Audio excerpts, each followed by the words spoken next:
There we go. All right. Hello, everybody. Mixing things up today. I thought I had it all set up, but it is muted. I'm going to move this over here. So, a couple big changes today. First is the green screen. I had tested it out yesterday on the PC rig, the gaming rig. It was a little dark in there. This one set up my art studio. I tested it out last night in the dark, and it worked out great. So during the daytime, I should figure it'd be better, right? Sure. All right. Hold on one second. Let me get this set up here.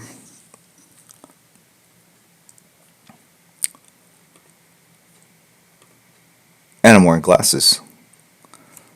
I'm wearing glasses because I realized in some of my streams, or most of my streams, when I'm drawing, I'm like squinting. I'm like doing this kind of thing. And it's because, as my ongoing eye story goes, I had messed up my left eye, a retinal tear in the retinal wall.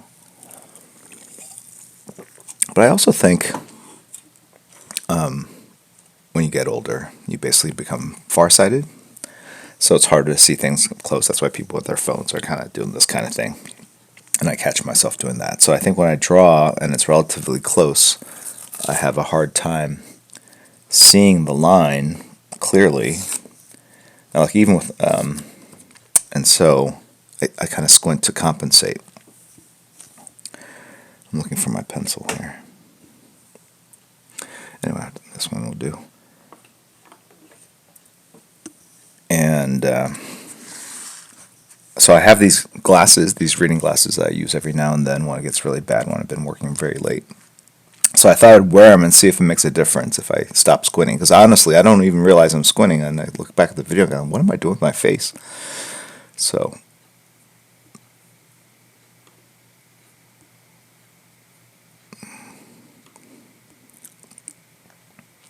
all right, so basically I have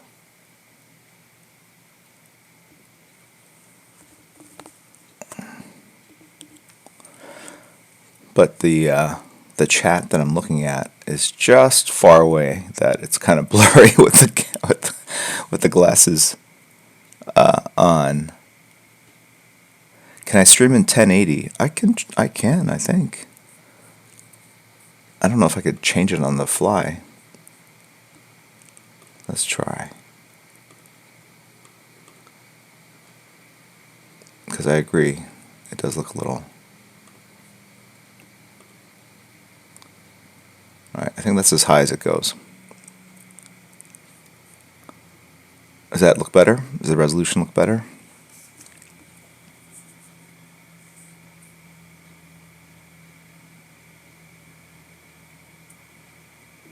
Record it, please. Yeah, it's all recorded. It all shows up on the Twitch stream or in the archives later. Oh, you know, I probably need to transfer it. Oh, hold on, the transition now. Right? Looks better? Great. Alright, so for those of you who are new to this stream, basically, I draw. I used to just kind of draw whatever, and it's kind of evolved into just... thank you very much, Rediak, for it's too early in the morning for subbing. And I've just sort of been giving away sketches, and more so in December or end of November as we approach the holiday season. So these are like gifts for people to give to other people, that kind of thing. So I'm just going to start off with like a warm-up sketch. Usually I let the top or the most recent cheerer kind of pick the character. We've had a lot of activity here. PS4 Ron was the last one, cheered 400. Jay Kavner cheered 1100. Joanella 300. Will Broussard 1000. And Joanella 400. And Joanella for 300. So thank you guys for all those cheers. Appreciate it. So PS4 Ron, you just happen to be the person on the top of the list as I look over to this. Do you have a character you'd like to see me draw? Very quickly. Teeth, that's your 100 bits. Thank you very much. I'm like looking over. Hello, the Zoo Flame James.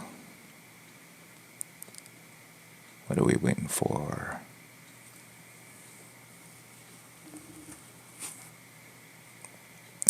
I know yes, I have block crispy, so I can't see anything he asks. Did I use perspective grids earlier? I used to draw the perspective lines out for sure, but I don't anymore. I haven't for a long time. So with perspective lines, it's all about if there's a line, you have 2 perspective points you would draw out. And to do this on an 11 by 17 piece of board, which is what we draw on, I would have to literally tape pieces of paper out for like 6 feet and then keep drawing these lines. It was, but you can buy pre-made perspective grids, and I know some artists do that as well. Whoops, that was a horrible line. All right, so if you have a building,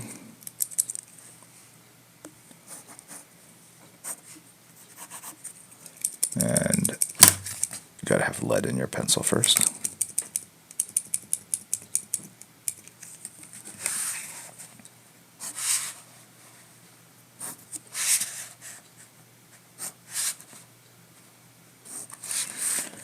All right. So the idea is you have a building, and you can draw all the windows in this building because all the lines basically go to these vanishing points. And then 3-point perspective. There was someone on YouTube that was basically slamming my use of 3-point perspective, but this is the way I was always taught: is here's 1, here's 2. The third point has to be 90 degrees up from one of these other points. And this vanishing point is for if there's a sloped roof on this house. How does this roof slope? And I believe it goes something like that. Right? It would basically, this line and this line are not the same angle because they both vanish towards that vanishing point. If that makes any sense, right? That's a crappy looking house, but that's essentially the idea.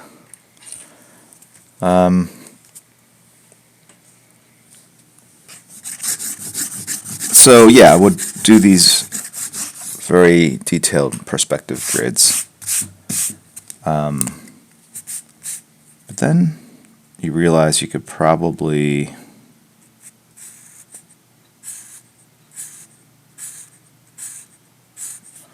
a lot of skyscrapers already have sort of the perspective lines because of the windows that they have here.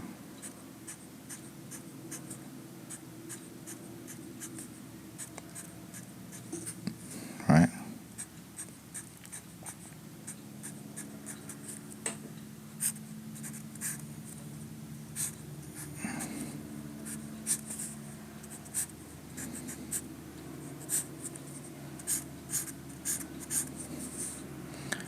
And so if there's like a scene in Batman or something like that,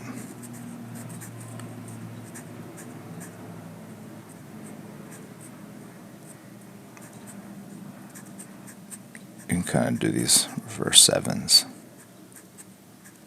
or R's or whatever, and you can kind of create your own.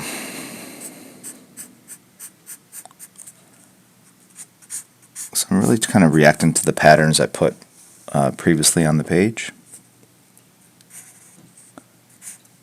and building up different sort of densities of value.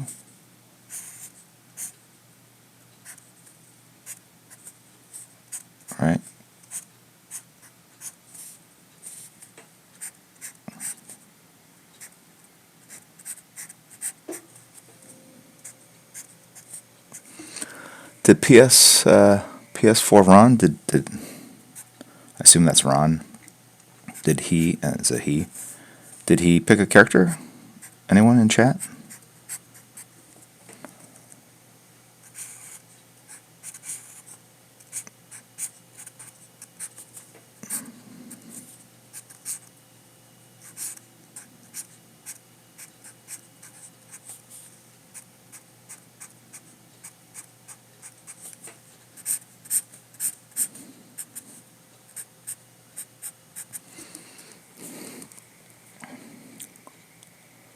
Zealot is what he picked. Okay, great.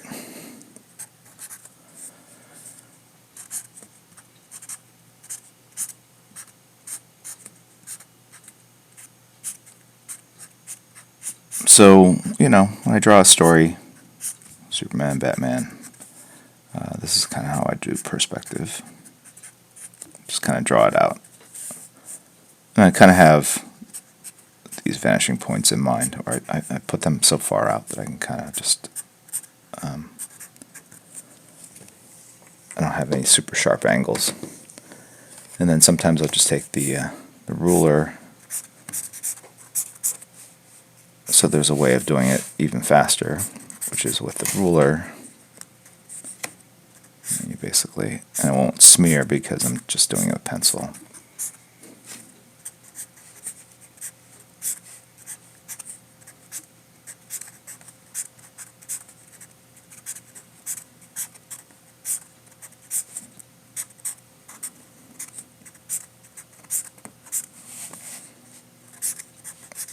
You kind of get into these skyscrapers and kind of their unusual shapes.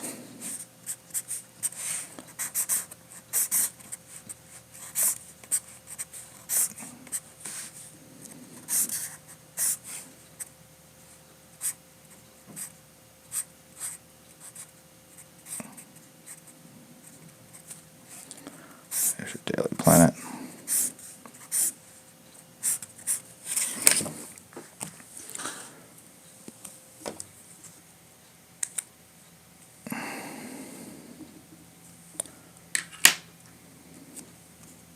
Okay.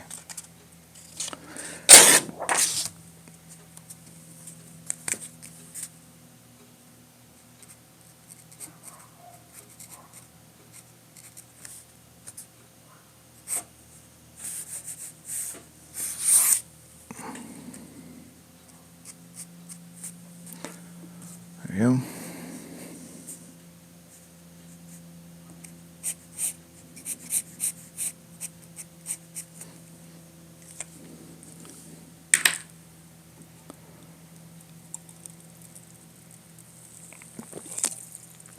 Jake Havner's nailed it. Yeah, so there are some new emotes that actually Crispy created some. And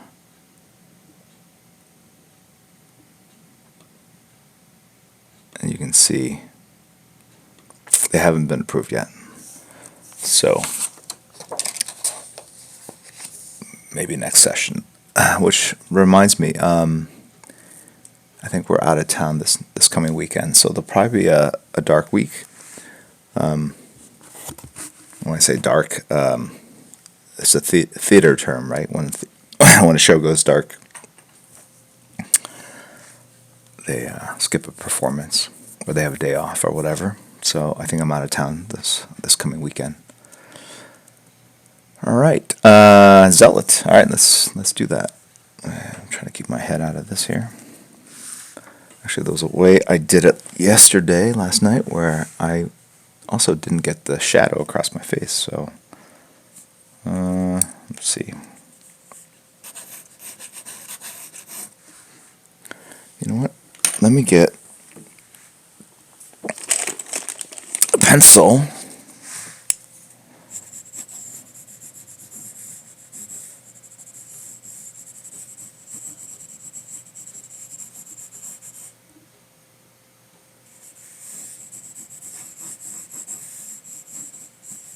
All right, this one's going to be a slight upshot. So the trick to upshots is that everything has a curvature to it, so that the bottom of the ear basically goes around. All right, everything kind of will follow this curvature of the Earth, kind of. Excuse me. So even the eye has kind of an appearance like that. The nose has a curvature like that. And then where the lips are, the two corners of the mouth here, basically, they will follow that curvature.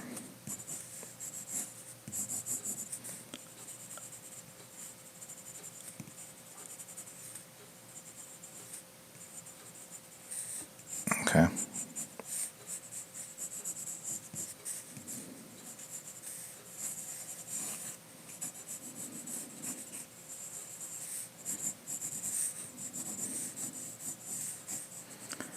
And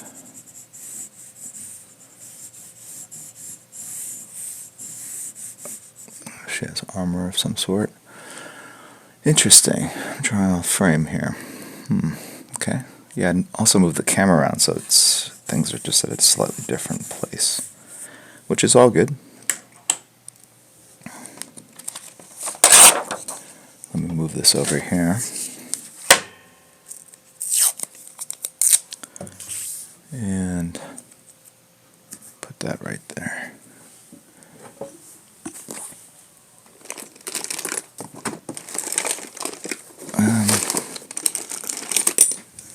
Okay.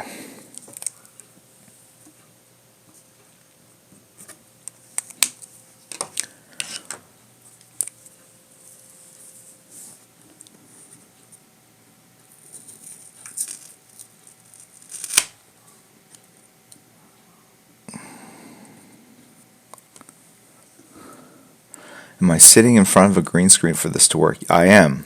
You know, I just realized those huge donation things or whatever. That's a gigantic window. Hold on a second. All right.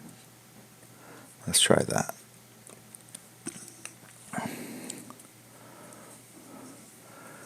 So that thing that animates in the corner should be a little smaller, less intrusive. Okay. Right, that did look smaller, correct?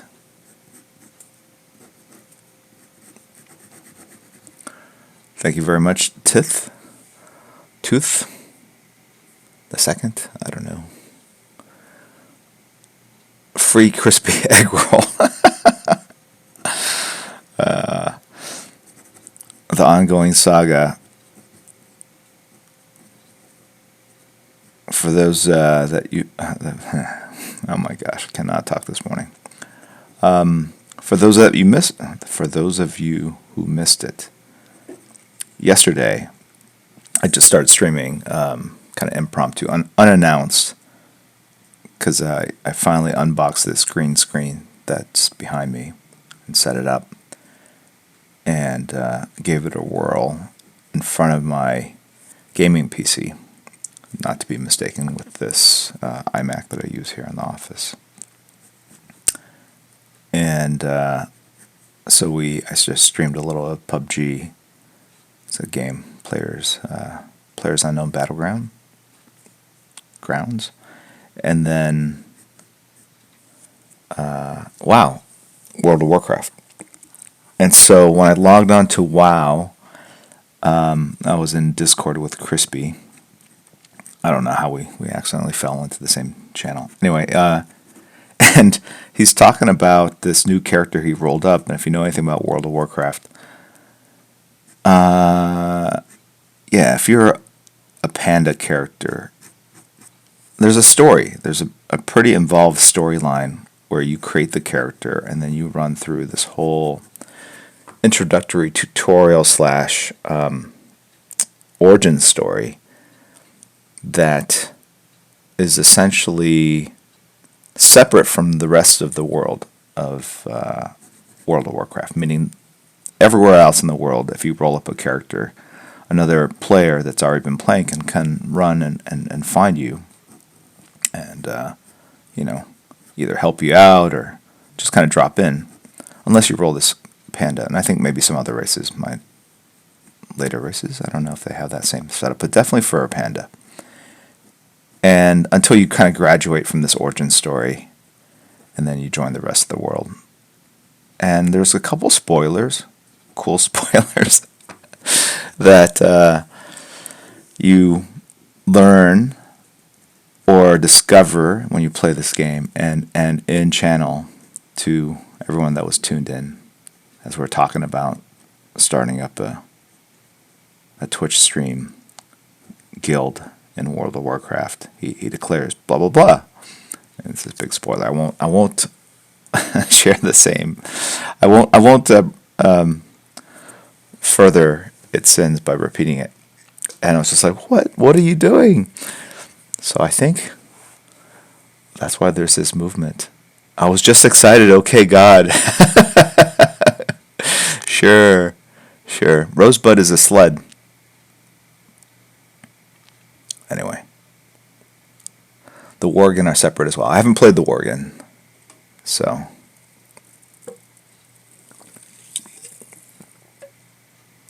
Yeah. Damn spoilers. That's for sure.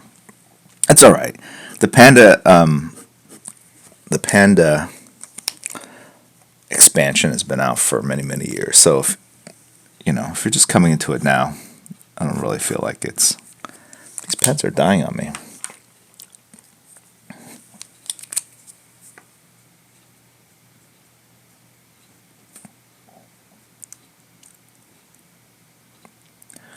So since that moment, there's sort of been this movement, the trial of like crispy egg roll. People coming up and sharing why he should or shouldn't be allowed to be in chat. Cal Mansour, thank you for resubscribing. 44 Maximus.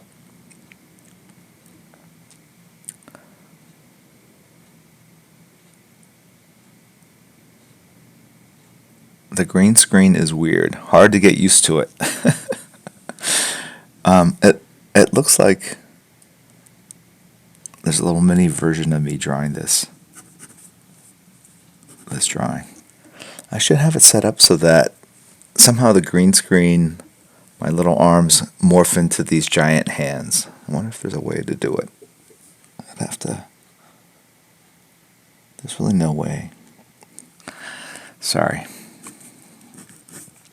Always trying to figure out something clever.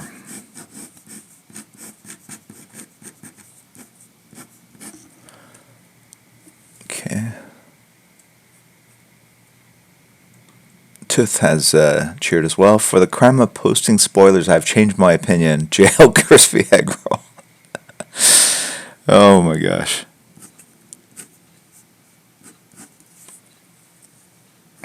It's crimes against humanity. You guys ever read The Trial of Galactus? Great John Byrne Fantastic Four storyline. Probably my favorite Fantastic Four story.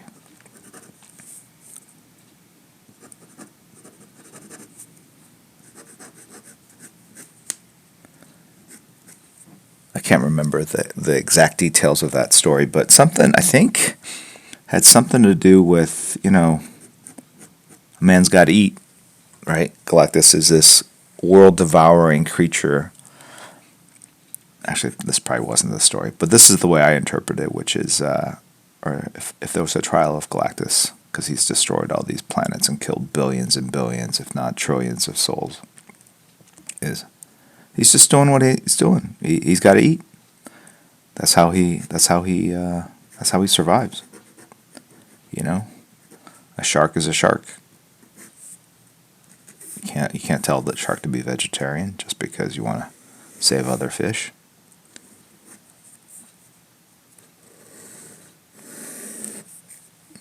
Right? Galactus is just doing what's in his nature.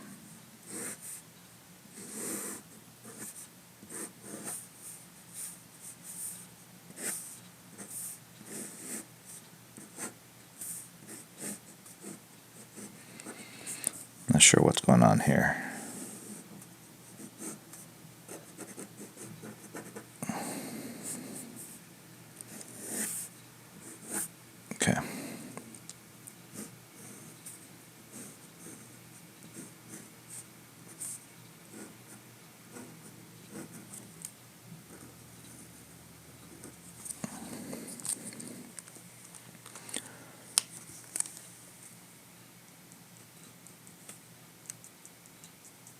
If you notice, I'm actually inking today with this Uniball.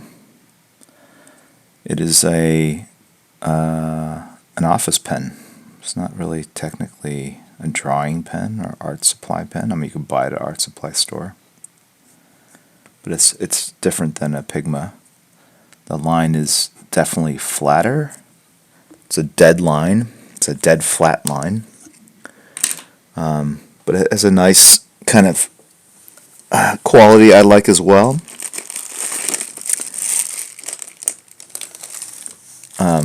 If you want that kind of Mobius look or whatever, kind of European look. And the other cool thing about it is that it is permanent ink. And I think it has a metal nib, which is different from the Pigma, so it has a little more of a durable point. Some of the Pigmas after time will get drier and dry out, or the nib gets kind of messed up. Alright, so I'm just going to quickly add some black shapes to this here, and that'll be done.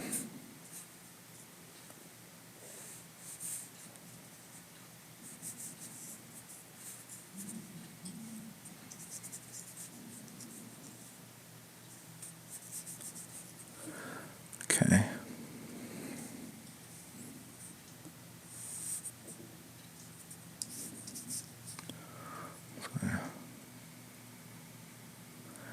Yeah, the .005 Pigmas are very, very fine. And I don't use them that often unless I'm going to do a kind of a textured piece where I'm just drawing lots and lots of little fine lines to build up kind of a gray value.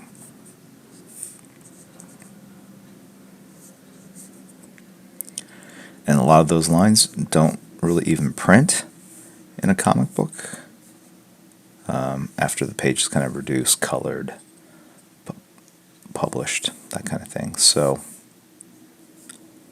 0.1, 0.2, kind of where I'm at. 0.3 I don't like because it's such a traditional kind of line thickness, meaning most markers are that 0.3, and so if you do it, it doesn't look like it. Looks more generic, I guess, the line weight. So I tend to use the very fine ones, 0.1, 0.2, or 0.8, or 0.5.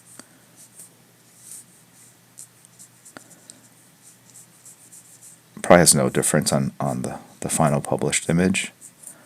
Probably just a weird idiosyncratic kind of thought I have in my head, or prejudice I have in my head. Doesn't mean anything.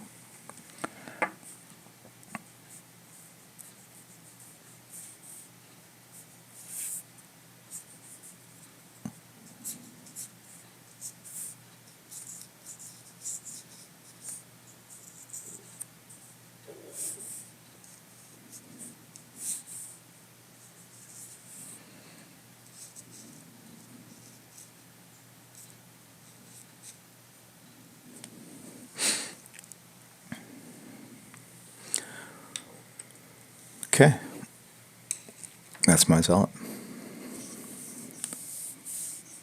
Have I tried the graphic tips? I have. The line quality is a little too blunt for me personally, so I use them really to kind of fill in blacks. If I use it to draw, that's the weird thing about markers. And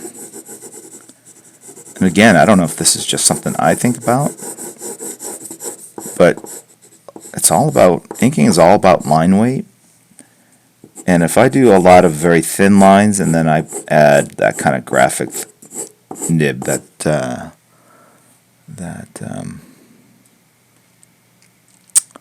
Josh Simon is talking about, it really stands out. And when I see someone kind of post that or share that, I know exactly what was going on. It's like a thin marker, and then he went in with kind of like a thicker marker and just beefed up some of the lines. And so in a weird way, it kind of takes me out of the illustration, knowing kind of how it was constructed. Well, you always know how it's kind of constructed. So it's more than just that. It's just that there's such line disparity. I just see the lines rather than the drawings, or the lines kind of get in the way of the drawing. What's really nice in a drawing is that you look at it, whether it's brush or marker, and you see the image first, and then you see the technique second, if that makes any sense. Okay.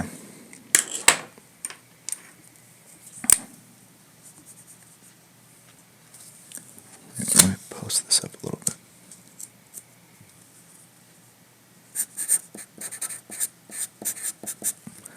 You know, I'm thinking that this camera doesn't need to be so zoomed in. Let me see if I can adjust that a little bit.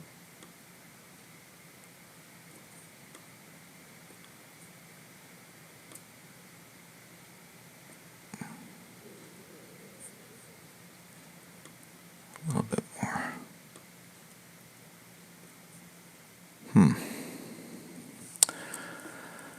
That does do it, but now that I'm like,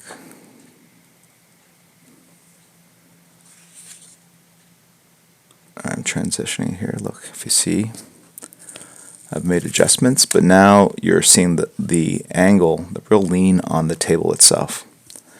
So what happens is the top part of the drawing is going to be a little bit bigger for you guys. So this is what the drawing actually looks like.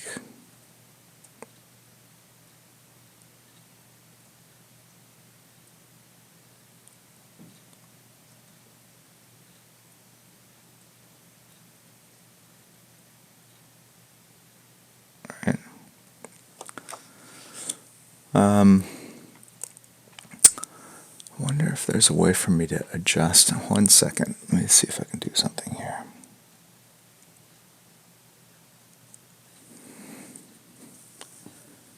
Okay, by pulling out and adjusting that, I've reduced the tilt of it a little bit more. Ooh, my arm's just kind of disappearing into the drawing there. Keep this arm down here.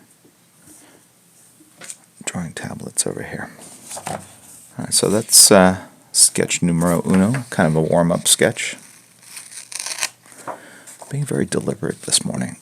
Okay. Am I working on Doomsday Clock? No, that is just Jeff Johns and Gary Frank as the artist. There'll always be a little camera distortion, but all good. Yep, that is correct. Thank you, Chuck Arnold, for resubscribing.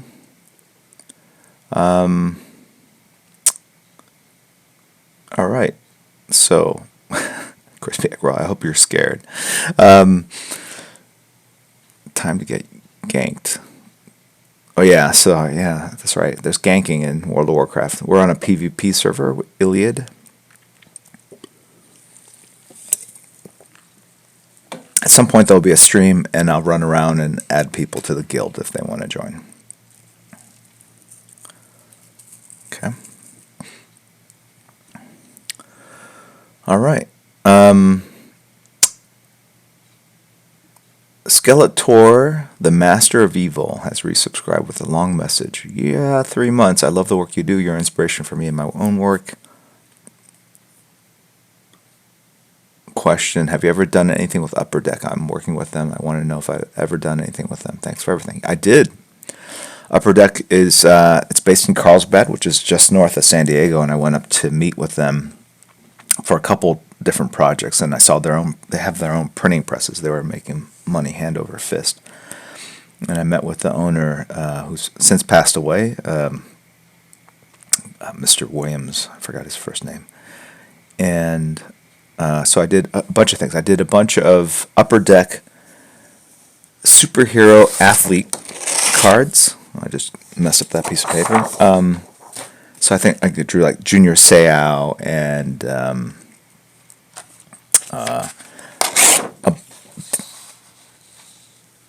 Dan Marino. Actually, I didn't do the Dan Marino one. I think Rob Liefeld did that. So Rob Liefeld and I, we did a bunch of different athletes.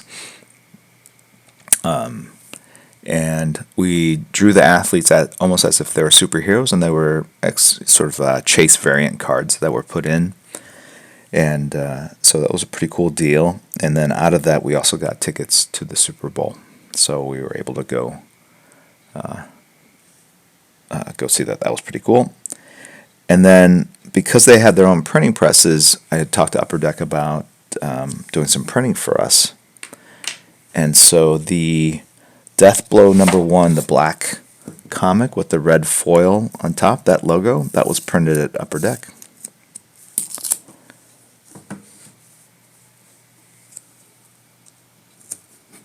Anyway. Alright, so thank you, Ninja of Justice, for resubscribing. Will Bruce Art for the cheer. Janella as well. So, Will Bruce Art, do you have a character in mind? Thank you, AC Blin, Akblin, for subscribing. ACL Ben. ACL Ben. I don't know. That's how it goes. Thank you, Janella, for sharing. Appreciate it. What did Will Bruce Art, who's a very frequent cheerer, commentator, chat visitor. It's flying by pretty fast. People are pulling up the number of deaths from PUBG.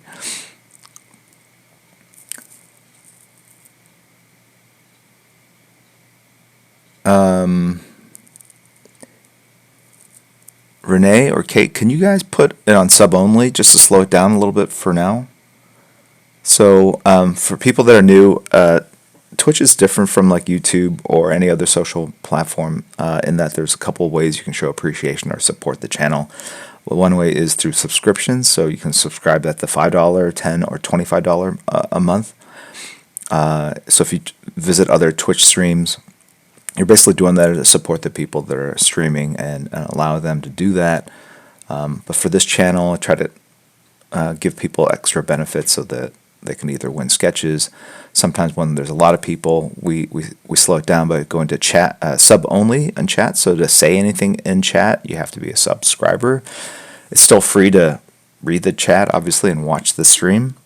But that's one way to kind of slow it down so we can kind of follow the conversation. There are other streamers that are far more popular, mostly gamers, and their streams fly by so fast. I don't even know how you can pay attention. And then there's cheers. You've seen people basically cheer, and it kind of flashes something on the screen, and it's basically a donation. It's kind of the equivalent of Amazon's Bitcoin, so you're basically taking real money and transferring it into Amazon cheer bits.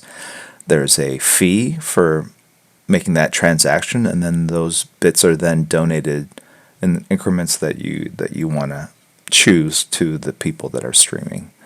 And I've been using that kind of function just to allow people to pick the characters they want to see sketched.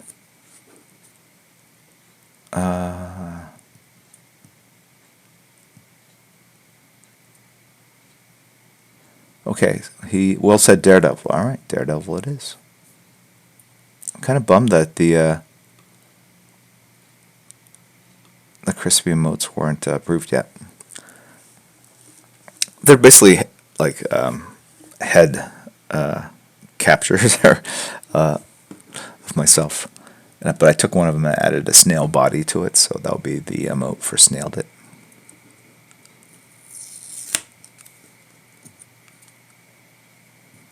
Kira now just sees, I see the green screen setup. Welcome, Kira.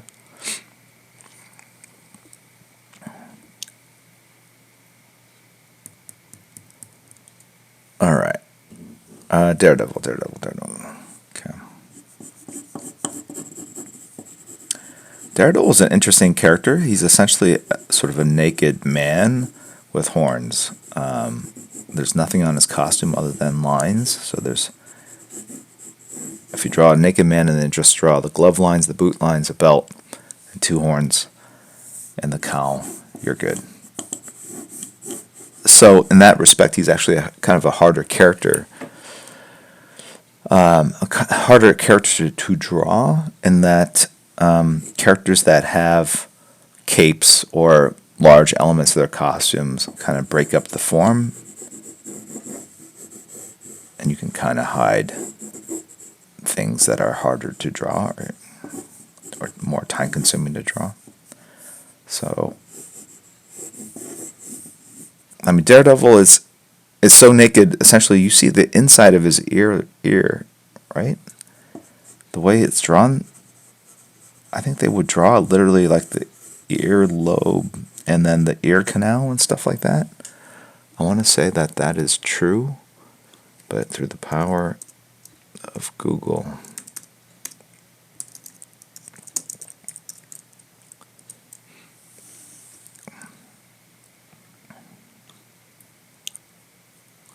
Yeah, I'm looking at some Frank Miller covers. He literally drew the inside of his ear. That's how thin this guy's costume was.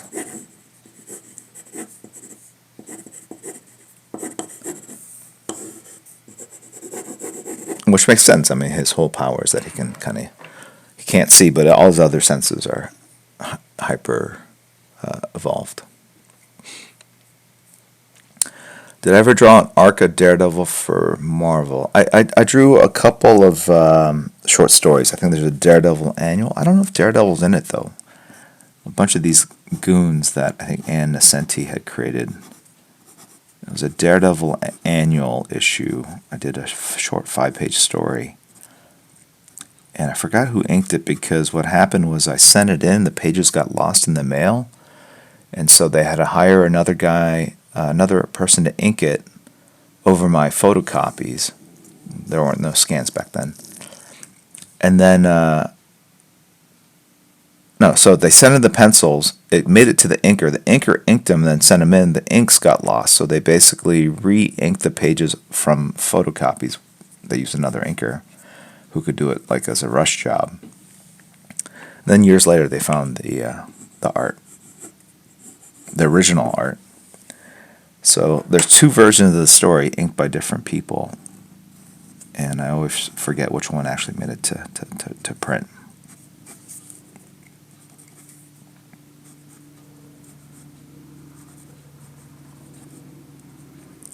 And I think I've drawn him on covers. Oh, you know what? I take a Punisher War Journal. The first story arc had Daredevil pretty prominent in the story.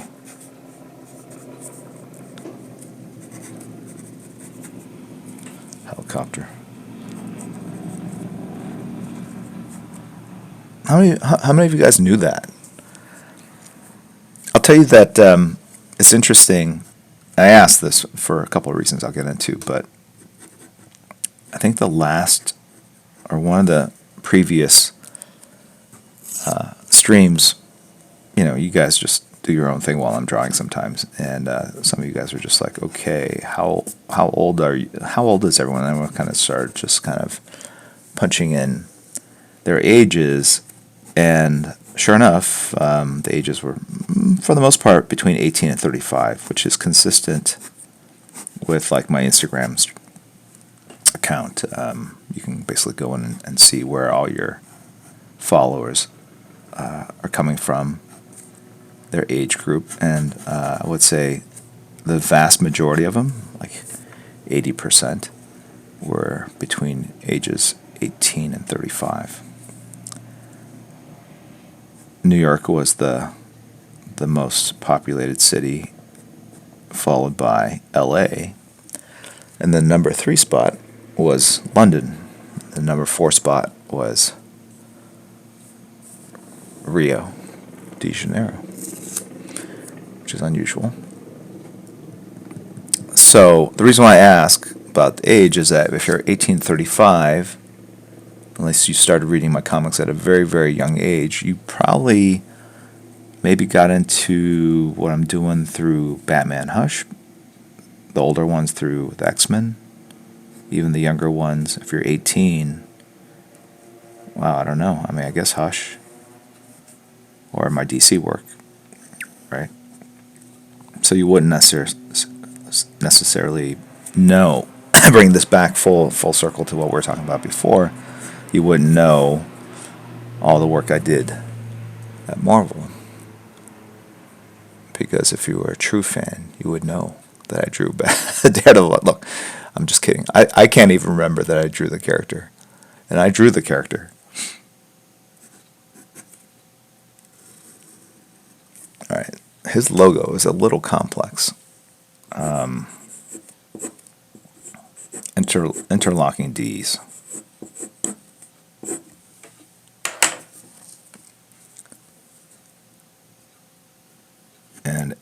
a perspective in perspective as well. So I gotta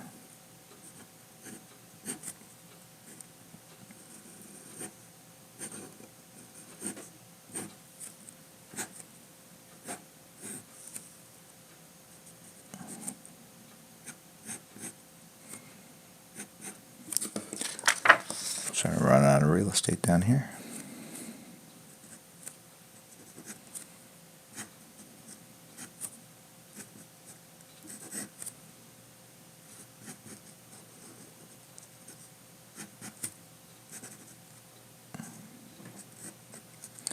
I don't know about this green screen.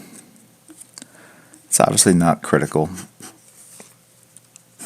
I bought it a while ago. Wanted to mess around with it. I'll definitely use it for the gaming. For the art side, it doesn't really matter.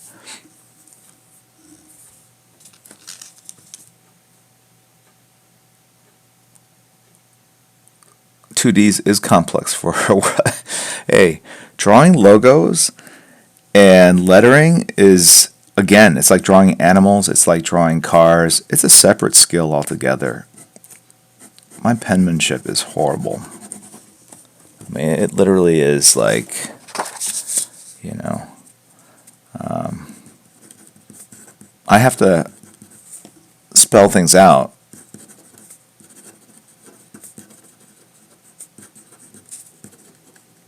Well, I mean, that's my cursive. Can you even read that?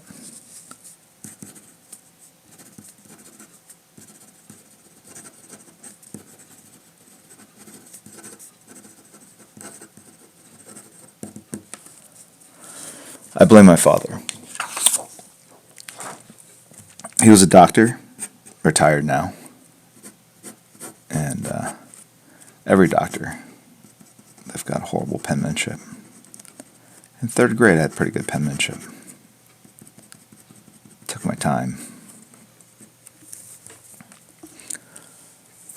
So the other thing about Daredevil is that he's got very hyper thick kind of, I don't even know what this is. I mean, this thing. Is it a shadow?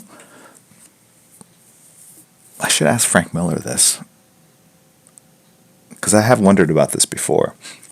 Like, is this a shadow, or is this a part of the costume? Meaning, he's got black rings that go around his eye. You know, I would say that for like Batman, it's a shadow. And why can we see the inside of his ear canal? I mean, that makes no sense.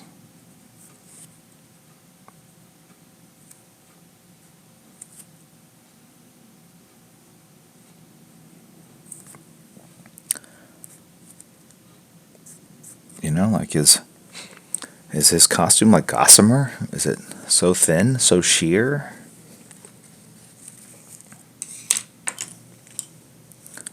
All right.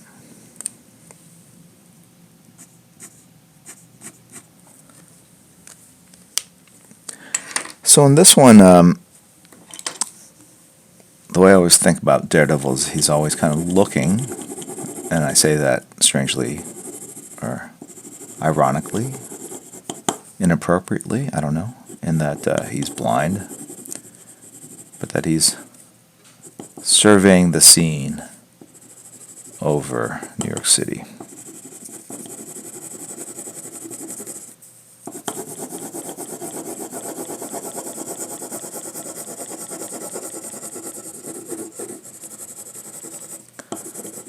So we've got a little bit of uplit kind of effect going on here.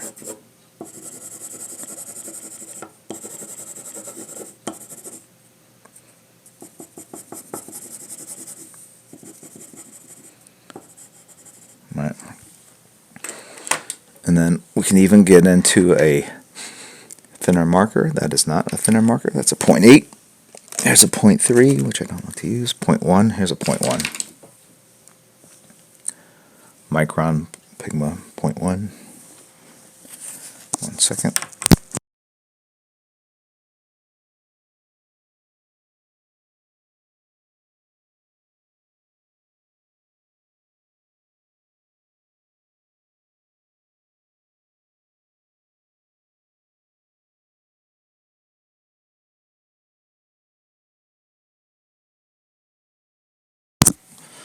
If he has super hearing, he doesn't need the material over his ear. Come on, Miller. Well, no. If you have super hearing, you can make it more powerful by having less material over the ear, right? Isn't that the thinking? There's a scene in Daredevil where he's trying to track someone down, like a little girl or somebody. Someone who has a heart defect, and so the heartbeat skips a little. And so he sits on top of this rooftop in New York City, and then he kind of closes his eyes. Well, his eyes, he doesn't need to close his eyes, but he concentrates, and he basically searches through all the city sounds until he's able to pick this arrhythmic heartbeat out from the cacophony of noise that is New York City. And I loved that scene as a kid, but now I'm like, what? Another thing I'll have to ask Frank. So many questions. Oh, look at this. All right, so I'm doing this uplighting, and then I drop the shadows on top of the on the underside of the horns. That would be kind of like a M.C. Escher type thing. You know, M.C. Escher, the artist, he would create these improbable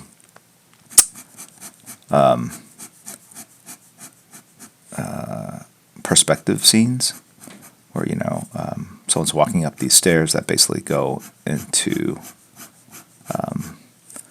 sort of this Mobius loop type thing. All right. He really played around with the fact that he's drawing something two-dimensionally, and he can kind of fool the eye into thinking something three-dimensional is going on. But if you study it closely, you realize that it's improbable. So I've done something similar. It happens a lot in comics. You light it one way, and then you realize, oh wait, I've given the reader, the viewer, the exact opposite information elsewhere. Does that make sense? Right? If all the lighting I'm doing suggests light coming up here, and then I've got... Now, it could work if there's another strong light source above his head over here, and that light source basically beats out the ambient light that's kind of glowing from the city below. And so you would have that. You probably wouldn't have that shadow like that. You'd have like a core shadow over here, and then... So it would probably be like this. Well, it wouldn't be like this. I'm changing it up. I'm doing one light source. So I'm going to have to pull out the white out here in a bit. So in a drawing like this with this point one, it really doesn't add much to the conversation. And what I mean by that is, as I put down these lines, you just see a slight change in the tonal gray values that I'm creating, right? The pencil line that I put down already made things a little darker, suggesting that light source. And these lines just kind of add texture and also kind of darken up the area a bit. So these lines are thinner and wider apart back here, suggesting that they are lighter than the ones that are here, which are thinner and more closer together to one another. And what that does is it creates a darker gray value.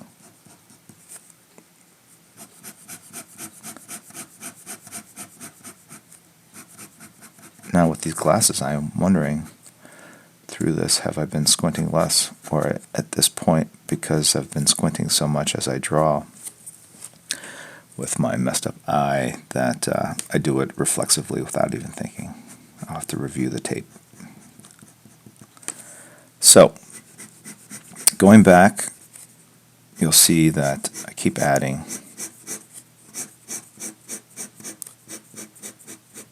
grays upon grays. And now I'm going to start cross-hatching. And now you'll start seeing that you can actually see darker gray values. It's almost like a doubling down on the intensity. Does that make sense? Whoa. I got a shaft of light coming through the window over here. 1 second, guys.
Alright, the cap was in the frame. I knew that was the reason why I had that camera position before.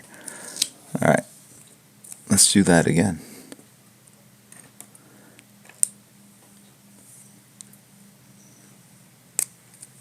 This is Wolfie. Hey, Wolfie.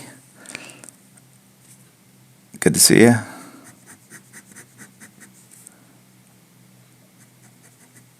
Okay. So this is a 0.1. I'm basically just going in and beefing up the gray values, and by cross-hatching, I'm creating a darker. So, let me just move that over here. That will help. Right? Or not.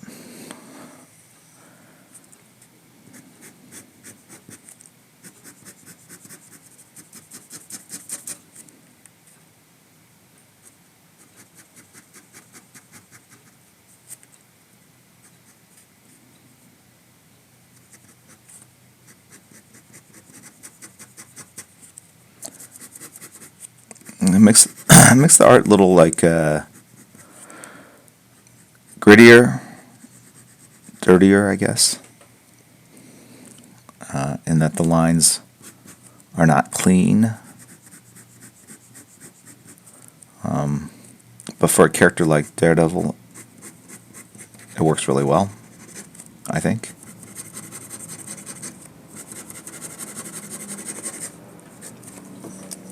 And then maybe I'll switch it up and go with a 0.3. Okay, just to kind of beef up some of these lines here.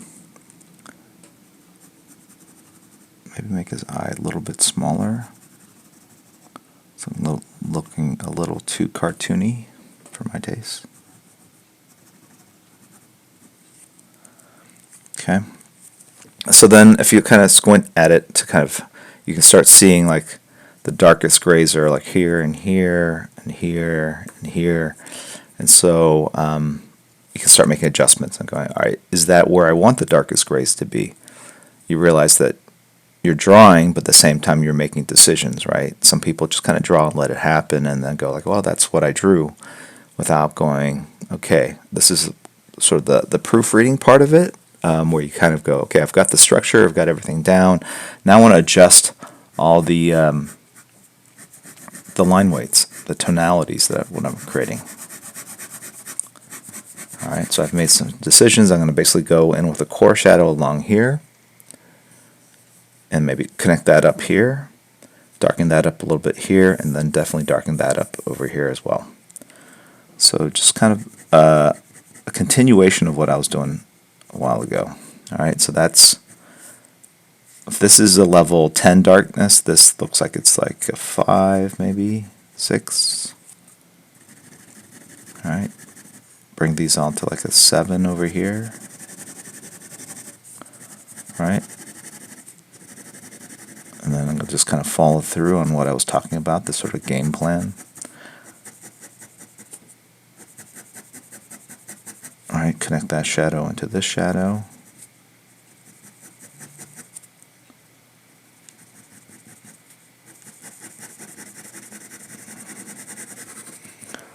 So look at it.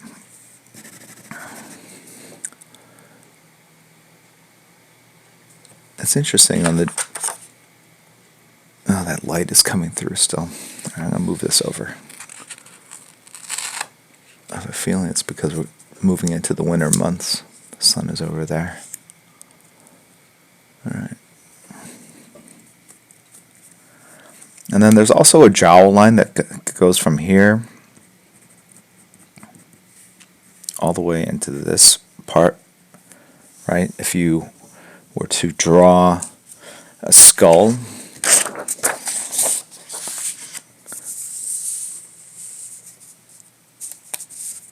a side skull, I think it goes something like this, right?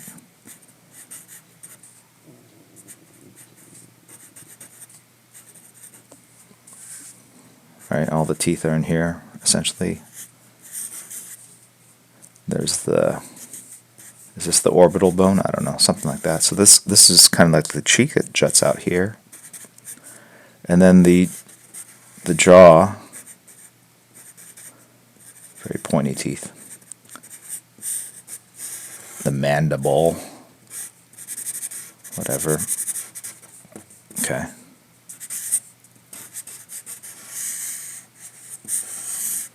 Something like that. I can make everything into into a comic book character at this point. I draw a city, gotta put Superman in it. I draw a skull, gotta have it be on fire.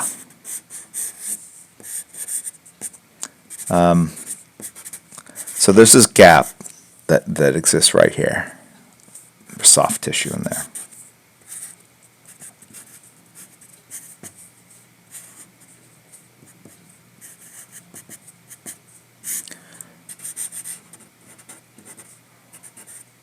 Okay.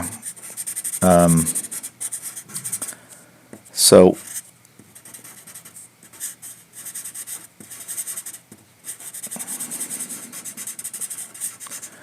in that gap,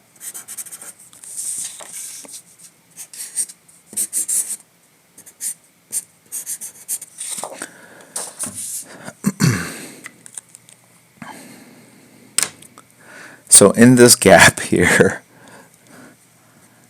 right, the jawbone goes through here, you're going to get a shadow.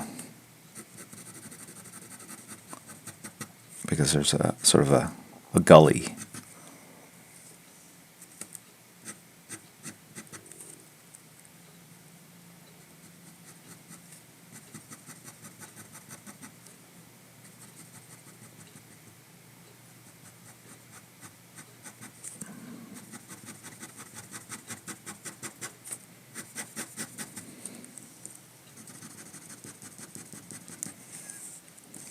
Okay.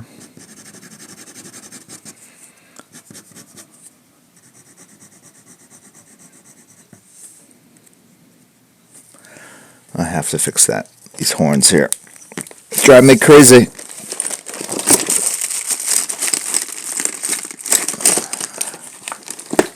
I thought I brought the white out here with me. I don't see it.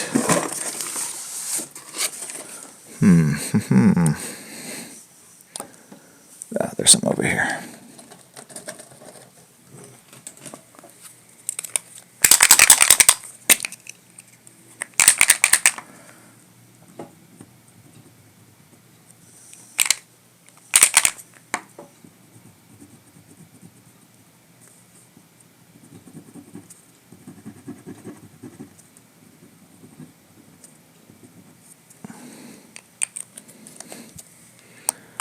Alright, let me go back to beefing up these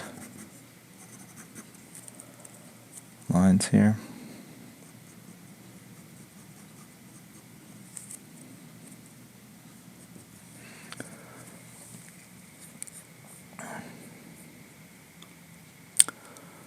Thank you, Hawaiian Blanca, for subscribing.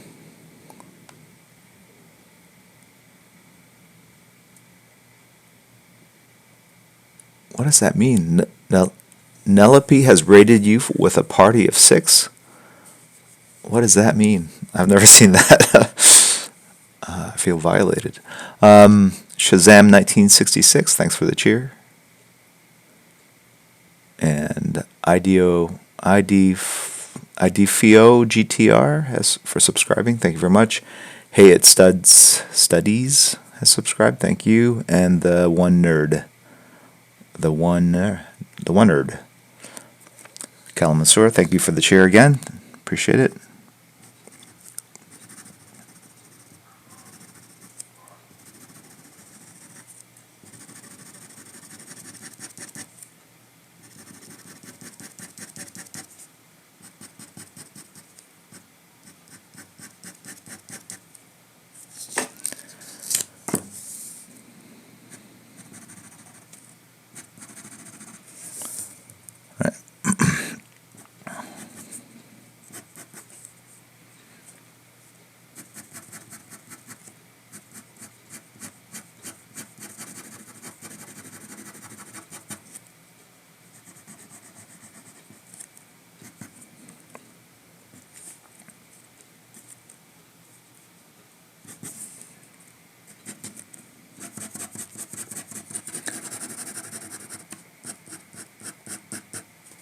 It's the new raid feature on Twitch. Okay.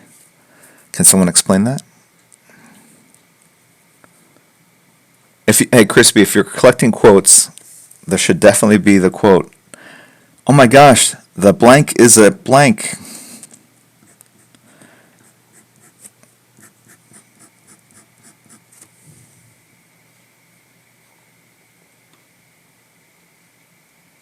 It means you're a dungeon boss. All right.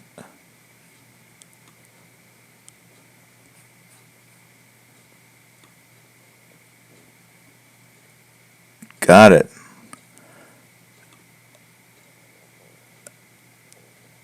Thank you, Renee, with the quick explanation.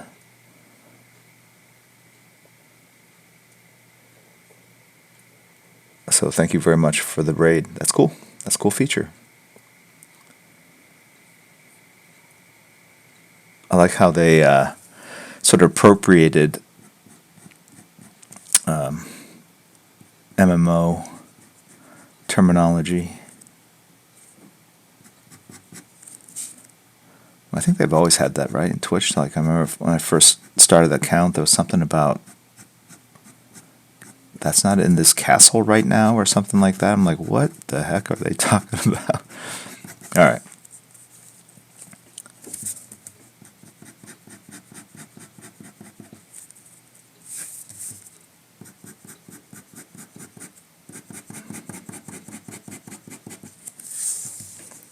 All right. So this is the strong light. It's creating the sort of the dark core shadows. The core shadows kind of run along here. Sorry, the core shadows kind of run along here. But then they lighten as there's reflected light or other light sources behind there. So, Renee, yeah, you could probably turn the sub mode off. That'd be cool.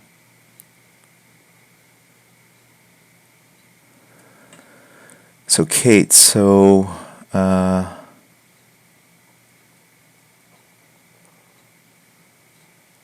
yeah, I'll have to learn a little bit more about this rating stuff. Happy to rate other people's streams.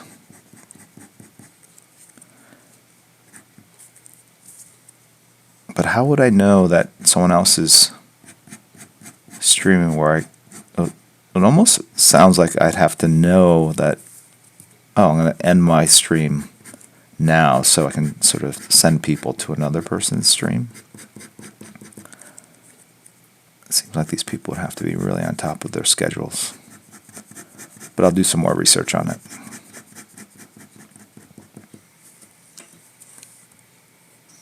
Don't get crazy typing or we'll get shut down. I think it got really bad just when we were doing suggestions for characters, even though the suggestions are going to come from the top cheers. Everyone starts just typing in what they want to see drawn. It just, stream goes by too fast, and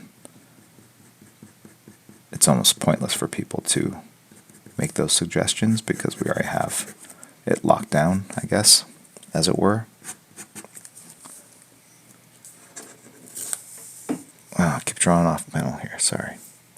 Getting used to the...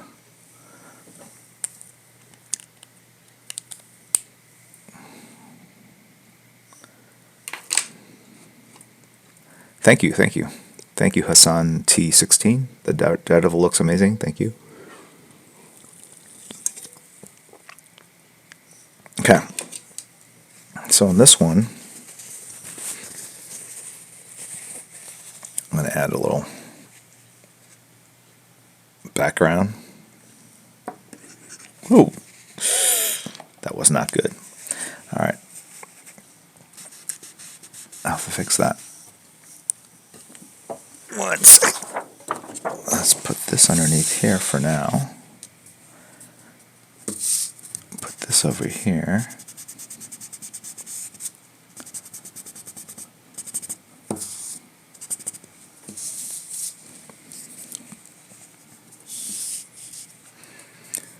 And let's do this.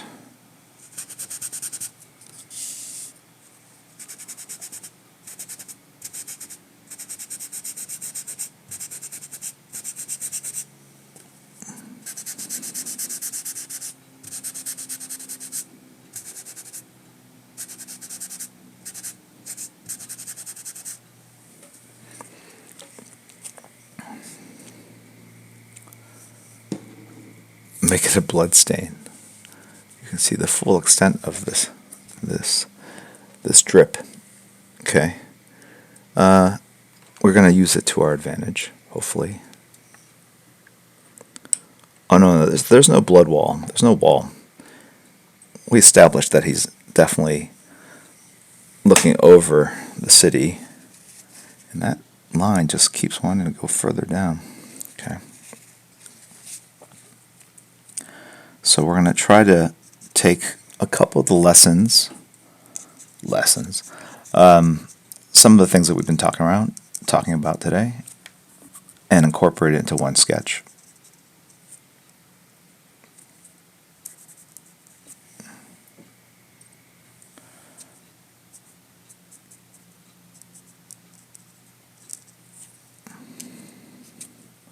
If you notice, I've kind of done the staggered series of smudges that represents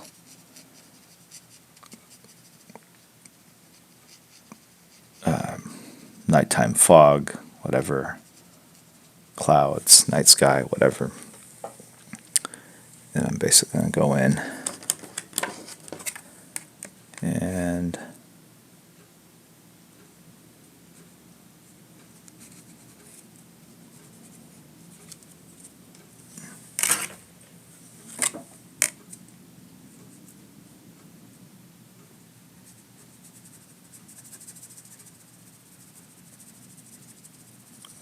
hopefully that shows up. Yeah.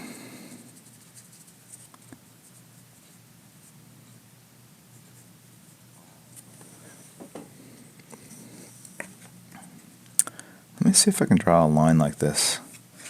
I can indeed. I say that in that I know I can, I just haven't done it in a long time. Meaning, I know it's possible, but can I do it?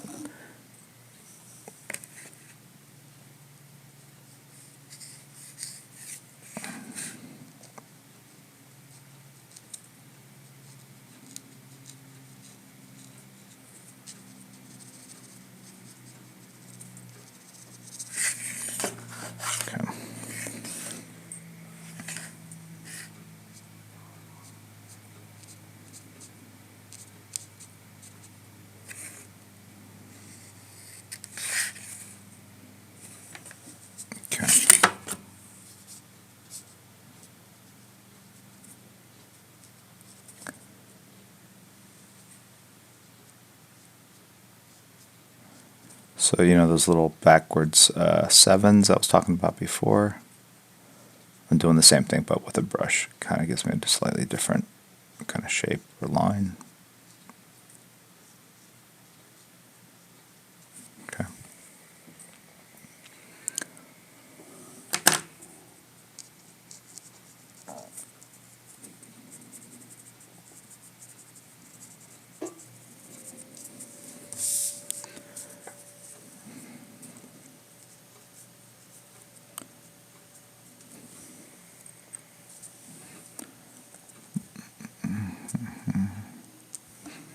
Sure that shows up in stream. So obviously with the brush, you're able to get different line weights based on the amount of pressure you put on the tip. It's all about practice, and I'm not so great at it. Now that I'm looking at these lines, it's good enough. It's there.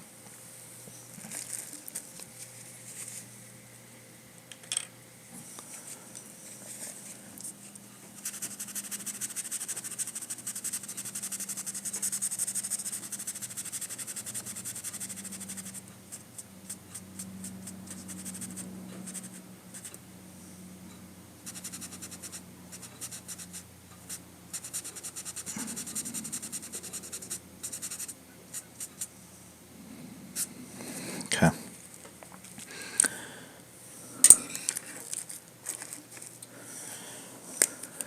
Let's see if I can also do this.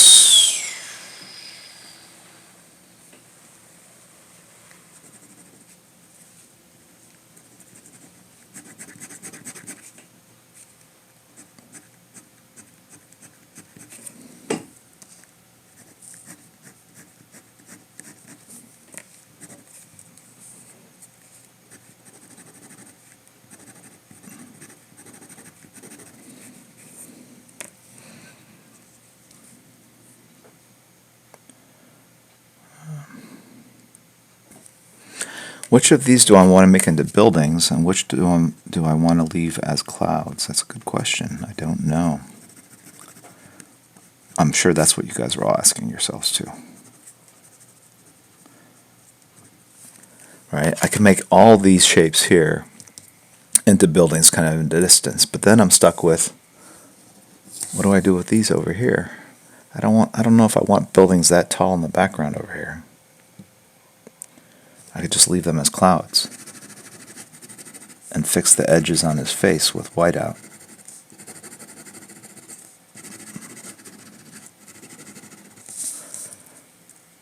We're problem solving in real time, folks. See how these things basically kind of suggest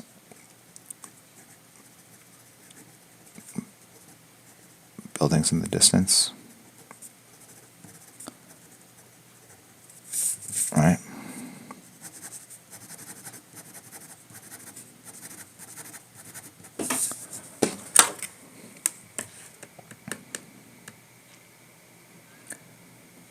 Don't forget the whiteout rain. That's a good one, Chrissy. I like that. I think I'll go with that suggestion.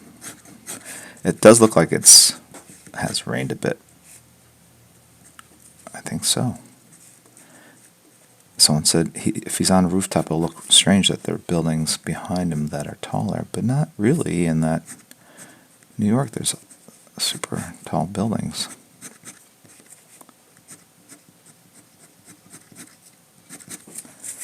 I think.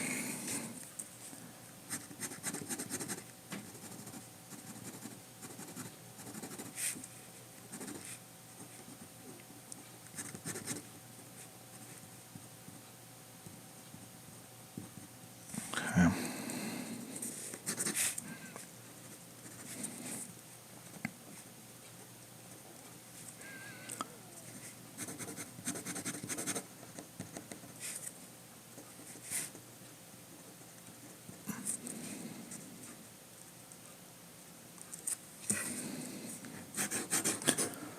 What's going on? He's got building snot coming out of his nose. Building snot. Is that a technical term? I don't know.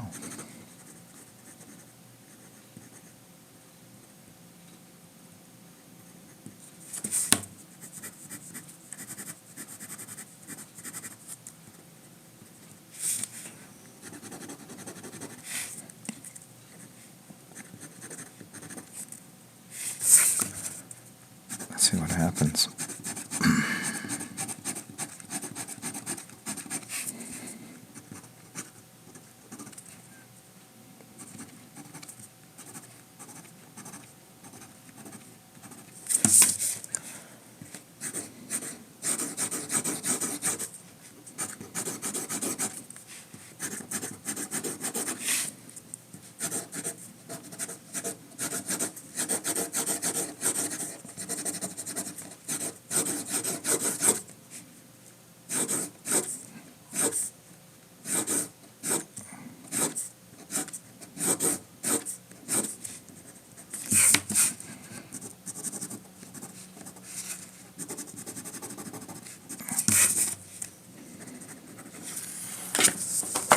Okay, what am I going to do with this up here?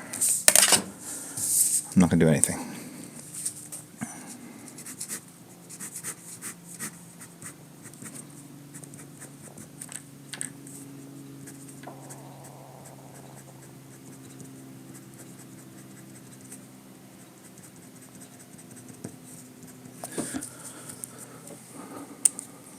Okay.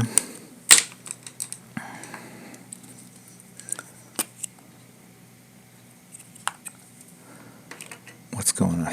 He's smelling crime. Is this how I draw the backgrounds for a comic page? Sometimes, if I'm making it myself.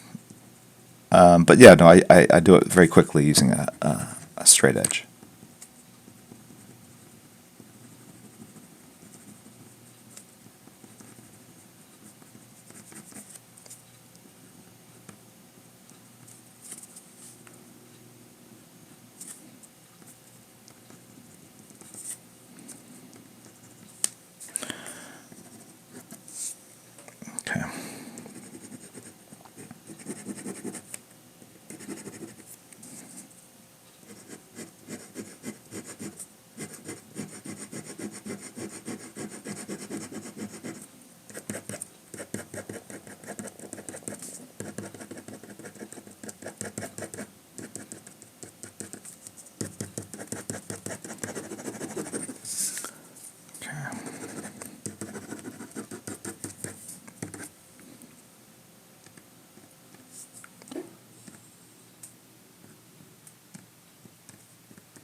kind of wish this paper were a true white.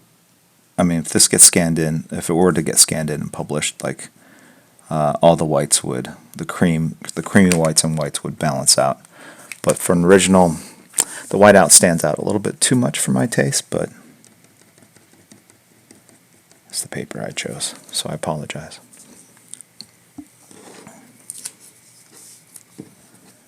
Okay.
Whoops, sorry. Head got in the way. Or I was hitting the camera. I don't think you can see the full image of this here. I'll have to figure that out. Can I pull this camera in a little bit even further? Let's see what happens if I do that.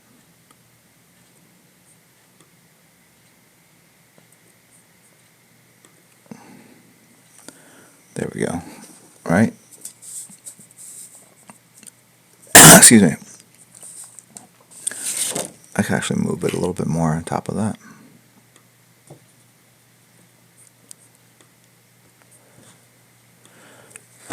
Excuse me.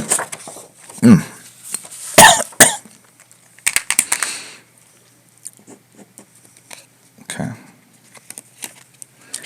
When I go into Starbucks, they're going to wonder, what the heck did I do to this? It is pretty gross. It's pretty crusty.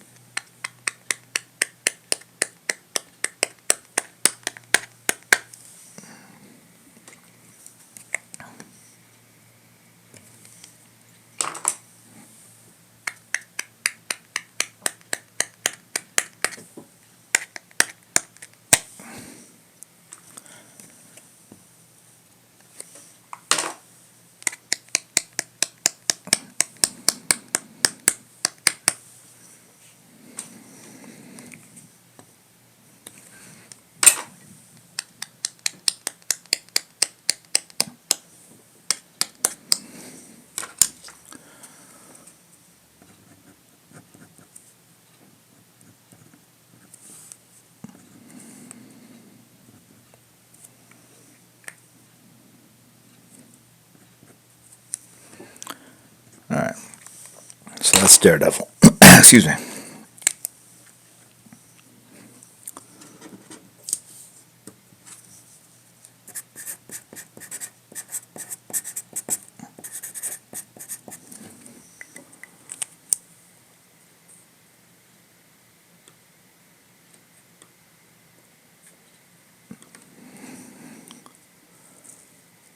And let me see if I can.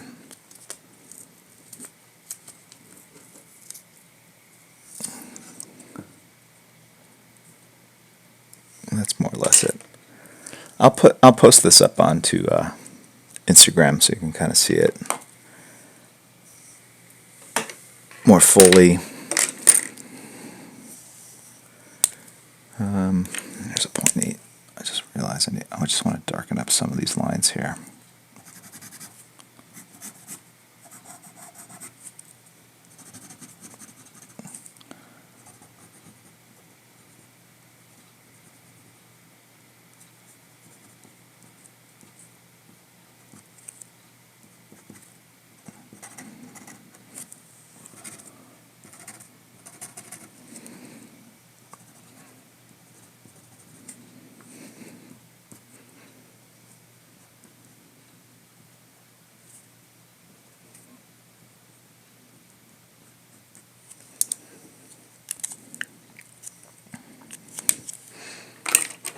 Okay.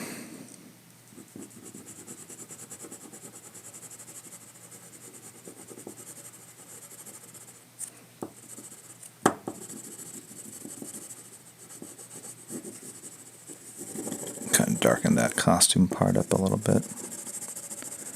Just kind of subtly bring a little more gray back into these areas that I put white out on, so that they don't look like just like white out on cream paper.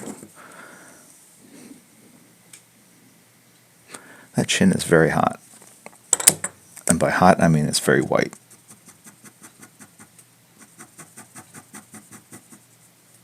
Bring that down in intensity a little bit.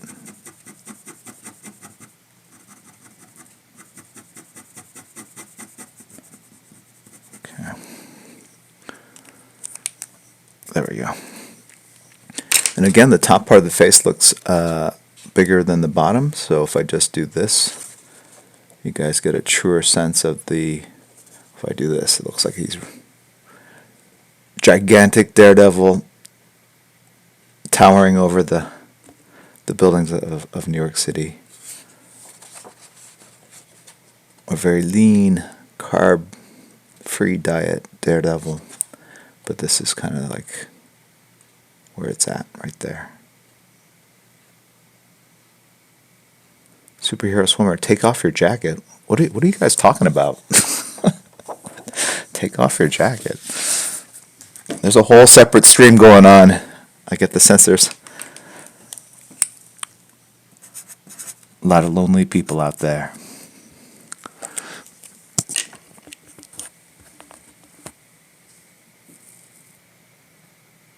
Please don't tell Jim Lee how to draw. He's done rather well without your input so far with his career. What's going on? Controversy. Hold on a second.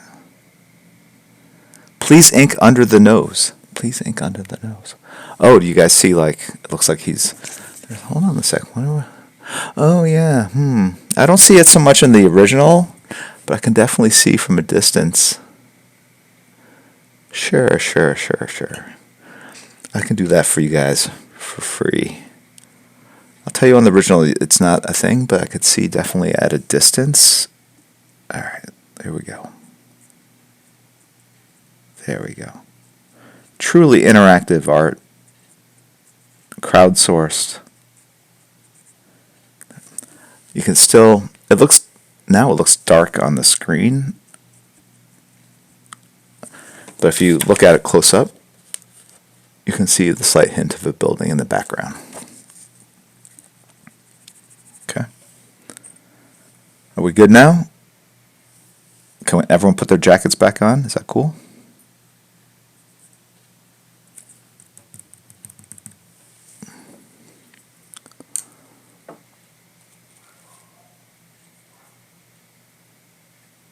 Renee, this looks really God. This looks really gulked.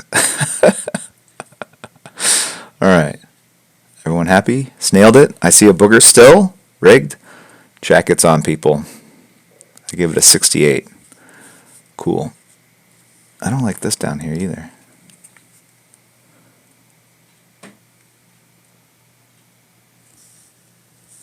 All right. We have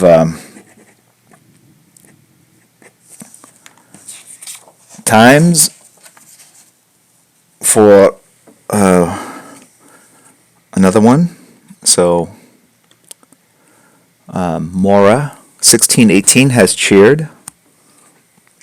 Mora.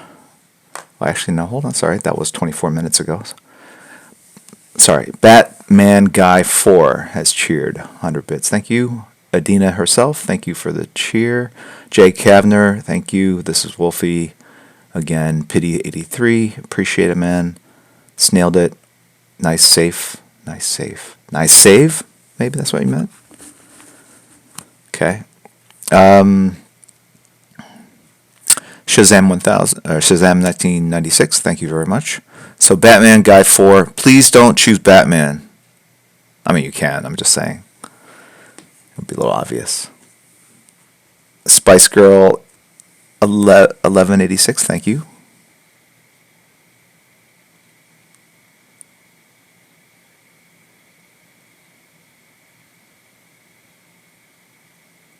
Okay. Is Batman not going to say anything? Joker. Batman, Guy Fawkes, Joker. Got it. Joker. All right, Joker's a fast one.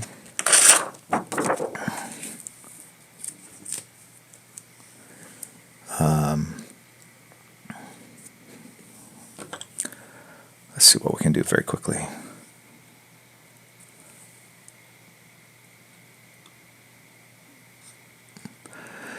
Jimmy Chang Art, thank you for the cheer. Tiff, can we make fun of Crispy Egg Roll some more for 115 bits? A random number of bits. Sure, we can create a whole substream.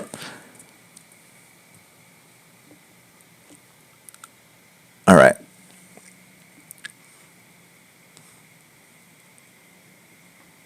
Okay. Bamfart, sorry.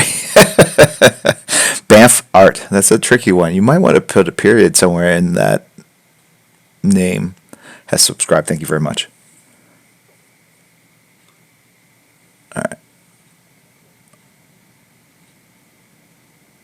Okay.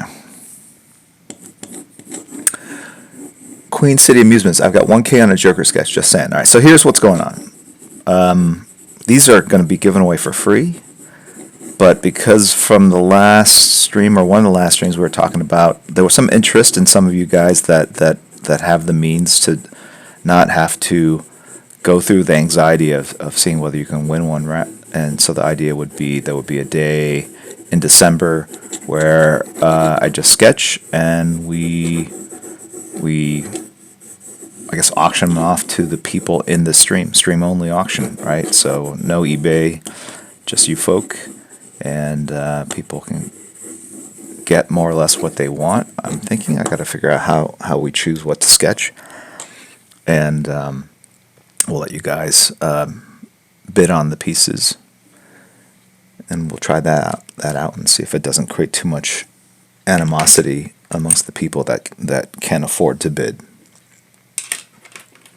I mean, it shouldn't be an issue because it happens on eBay all the time, but I could see it being potentially an issue because we have a community here. We have, what's going on? That sounds cool. Kuyamu says no, right?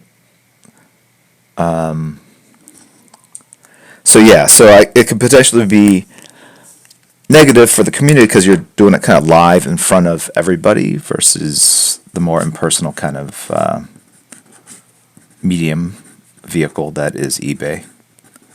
So, yeah, make your feelings, your thoughts known, as it were.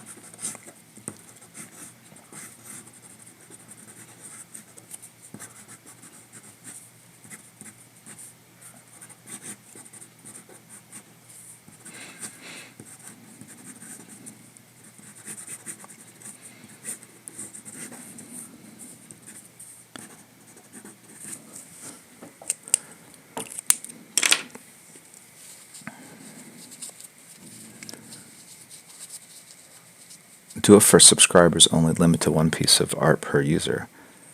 It will be limited for one per user anyway, yes. One person buying like 5 sketches is not what I had in mind. But it would be for the people in chat, right?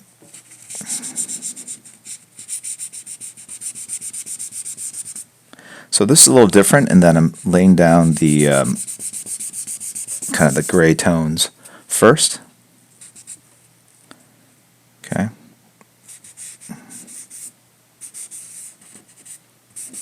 Try to do something a little different here.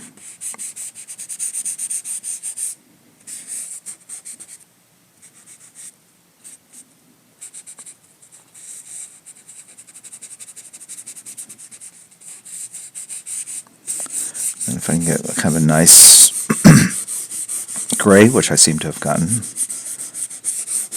I can then go in.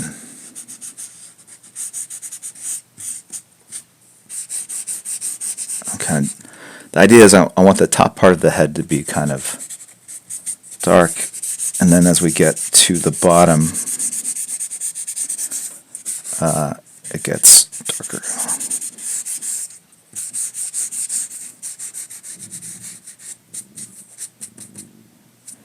All right. So let's see if I can pull this piece together here.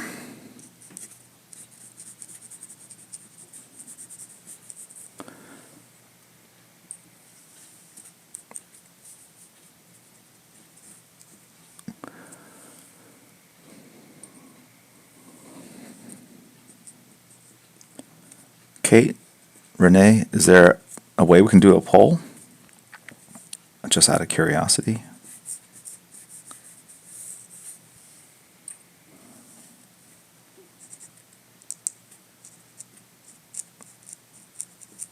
I've never done one before.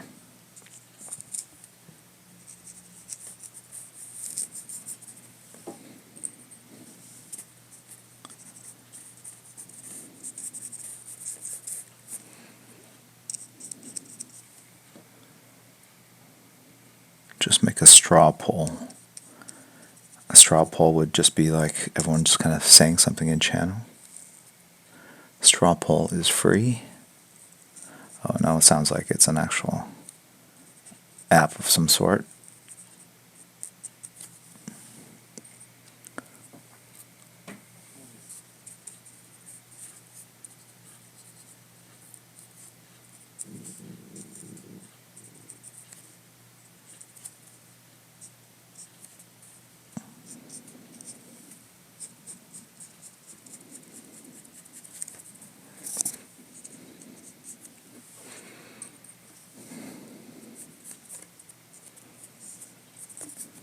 Okay.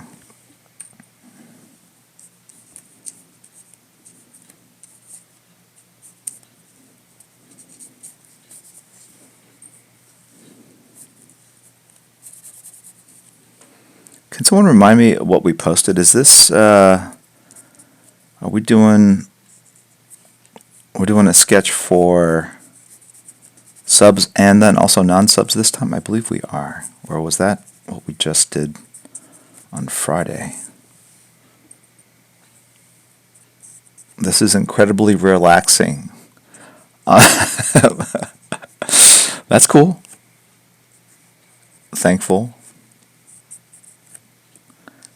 that this is, I guess, it's like those old Bob Ross videos. I used to watch those as a kid on PBS, and they were.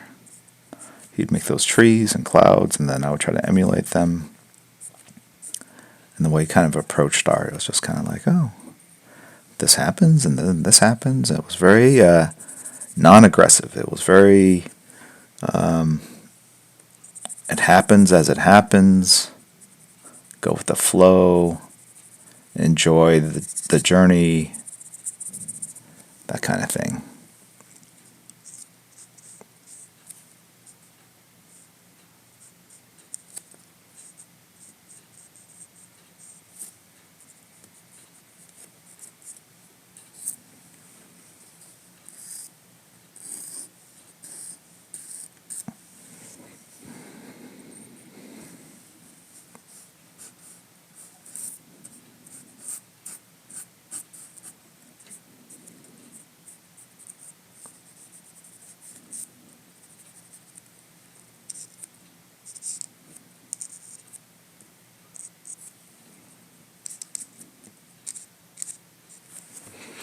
Okay, so I kind of did this reverse, which was I'm doing all the dark shapes first.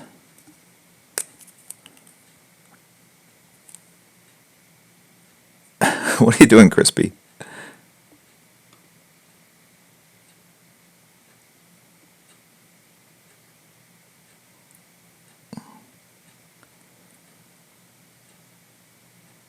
Are the new emotes active, or are you just typing out? They're not showing up. Refresh my chat. All right, I will refresh my chat.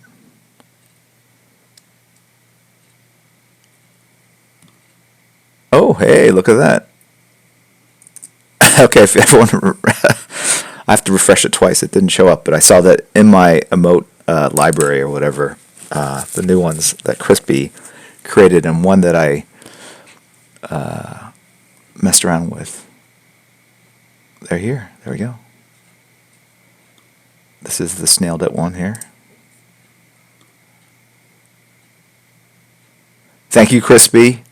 Finally good for something other than spoilers.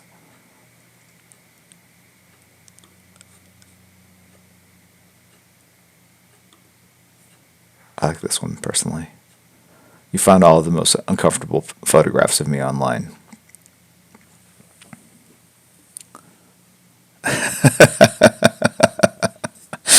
Alright, let's finish this up. I'm running out of time here. Okay.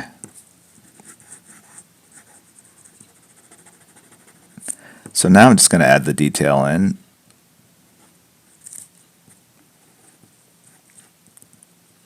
With the eyes.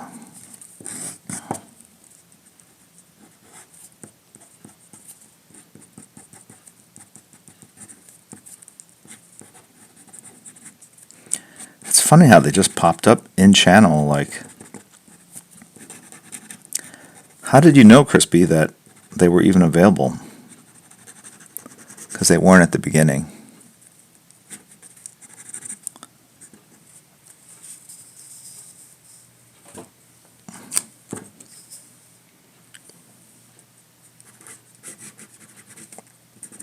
Okay, let me tighten this up here.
This ear is too close to the face, so I'm going to just pop it back a little bit.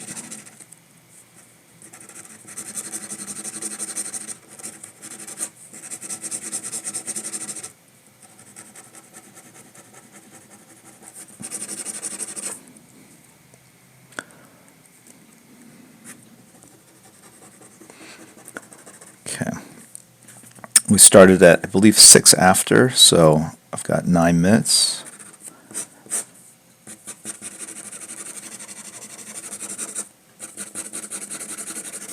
Did we figure out, Renee, if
okay, I'm just going to go in some white out here.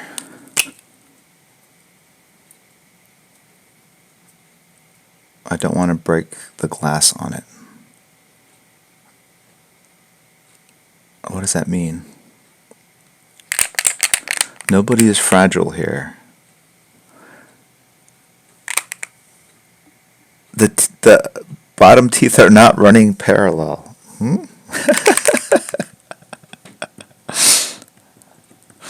Oh my gosh.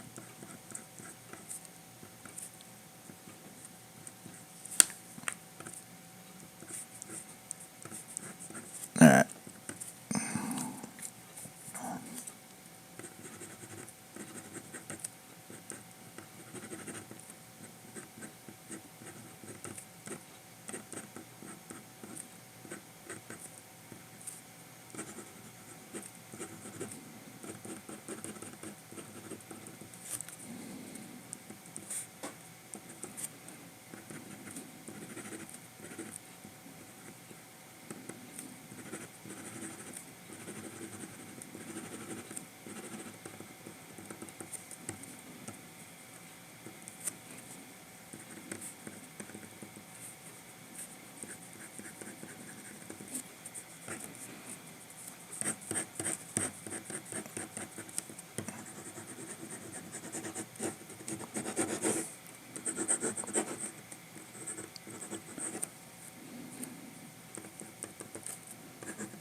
I don't know about that nose.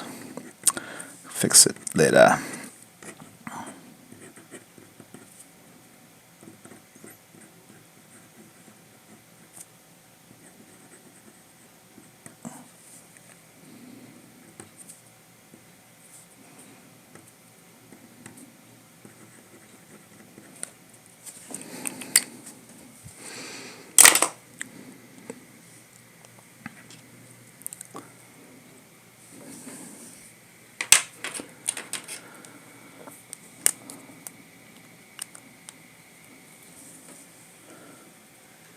Gonna let that dry a little bit, and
How's that look?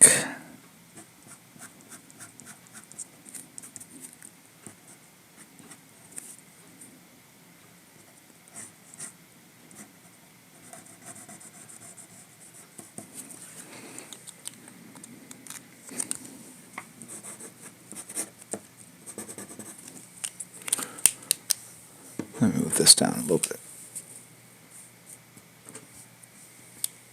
Okay.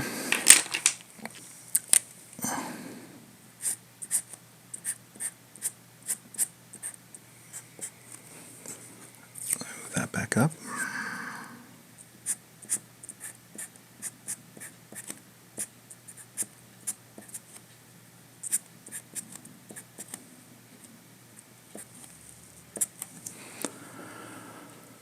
And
all right, cool. Thank you, Batman Guy, for the suggestion.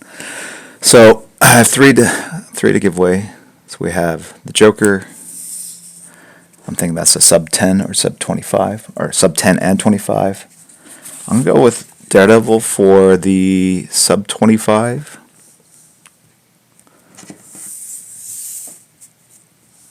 Then I will go Zealot with the sub 5. And I want to say, hold on one second. Did we establish whether non-subs were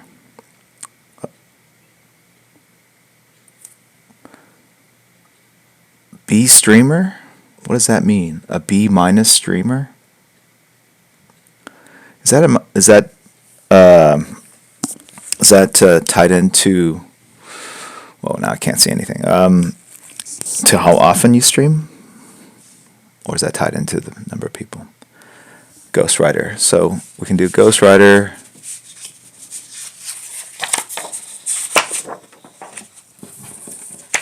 We'll do Ghost Rider and the city for those of you so inclined. Metropolis. I'm going to title this one Metropolis.